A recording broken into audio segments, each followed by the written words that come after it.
7 choses à savoir sur le temps de l'Avent. Bienvenue sur Omi Cameroun, la plateforme en ligne des missionnaires Oblats de Marie Immaculée, province du Cameroun où nous mettons en lumière notre charisme et notre vécu. Les Oblats sont les hommes de l'Église. Il s'y est donc qu'on parle aussi des temps de l'Église. De nombreux chrétiens vivent les différents temps de l'Église du jour au lendemain sans même savoir de quoi il s'agit. Nous venons de commencer une nouvelle année liturgique par un temps fort, c'est le temps de l'Avent. Et dans cette vidéo, nous allons vous révéler 7 choses que vous ne savez pas sur l'Avent, ce temps fort de l'Église. 1. Qu'est-ce que l'Avent et quel est son objectif? Le mot Avent vient du terme latin adventus qui signifie arriver ou venue. En particulier la venue de quelque chose de très important. C'est un temps de préparation, de prière, de repentir, d'attente dans une espérance joyeuse. C'est un temps où l'on se prépare à 2 événements majeurs dans notre vie de foi. D'abord, la commémoration de la première venue du Christ à Noël, que nous célébrons le 25 décembre. Mais on se prépare aussi et surtout à la seconde venue du Christ, qui reviendra pour juger les vivants et les morts. D'où le temps de l'Avent reste un temps de préparation spirituelle intense. 2. Durée du temps de l'Avent. Le temps de l'Avent commence le soir du samedi qui suit la solennité du Christ roi de l'univers et se termine à la veille de Noël. L'Avent marque le début de l'année liturgique et peut durer entre 22 et 28 jours. 3. Origine de l'Avent. Selon l'encyclopédie catholique, le temps de l'Avent a commencé après le IVe siècle comme un temps de jeûne et de préparation à l'Épiphanie qui célèbre la manifestation du Christ en rappelant la visite des rois mages. À cette époque, de nouveaux chrétiens étaient baptisés et reçus dans la foi. À cet effet, l'Église primitive a donc institué une période de 40 jours de jeûne et de repentance. Plus tard, au VIe siècle, Saint Grégoire le Grand fut le premier à associer cette période de l'Avent à la venue du Christ. Vous l'aurez compris, à l'origine, ce n'était pas la venue de l'enfant Jésus qui était attendue, mais la seconde venue du Christ. Au Moyen Âge, 4 dimanches étaient devenus la durée standard de la saison de l'Avent, avec jeûne et repentance.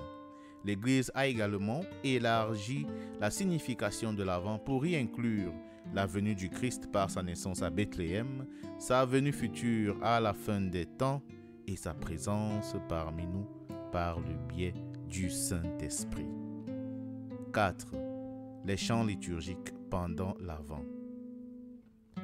La présentation générale du missel romain au numéro 313 nous rappelle que pendant l'Avent, on se servira de l'orgue et des autres instruments de musique avec la discrétion qui convient au caractère de ce temps et sans anticiper sur la joie complète de la nativité du Seigneur. Autrement dit, nos chorales peuvent continuer à chanter, mais pas trop fort ni trop vivant, car la joie complète vient avec Noël. À l'exception du 3e dimanche de l'Avent, encore appelé Gaudete, ou dimanche de la joie. Dans le même ordre d'idées, le missel romain, au numéro 53, précise encore que le Gloria est omis pendant les temps de l'Avent et du Carême, à l'exception des solennités et des fêtes.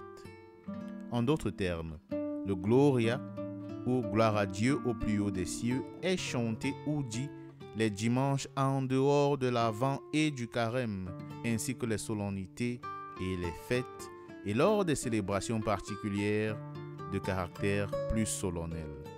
5. La couleur liturgique utilisée pour l'Avent. La couleur normale pour l'Avent est le violet.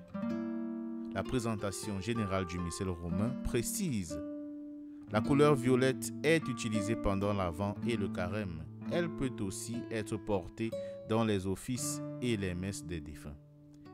Dans de nombreux endroits, il y a une exception notable pour le troisième dimanche de l'Avent, connu sous le nom de Gaudete, ou dimanche de la joie.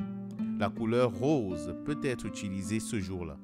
Il en va de même pour le quatrième dimanche de Carême, encore appelé dimanche Laetare. 6. La couronne de l'Avent. Il existe quelques symboles liés au temps de l'Avent, parmi lesquels la couronne de l'Avent. Il s'agit d'un cercle de branches ou une guirlande avec 4 bougies disposées sur la couronne. Le cercle symbolise l'éternité que nous trouvons en Jésus.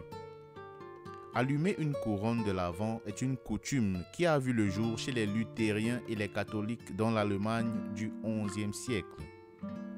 Pendant la période de l'Avent, une bougie de la couronne est allumée chaque dimanche dans le cadre des services collectifs de l'Avent. 7. Couleur des bougies de l'Avent. Les bougies de l'Avent et leurs couleurs sont riches de sens. Chacune représente un aspect spécifique des préparatifs spirituels de Noël. Les 2 couleurs principales sont le violet et le rose. Le violet symbolise la repentance et la royauté, tandis que le rose représente la joie. Chaque bougie porte également un nom spécifique. La première bougie de couleur violette est appelée bougie de la prophétie.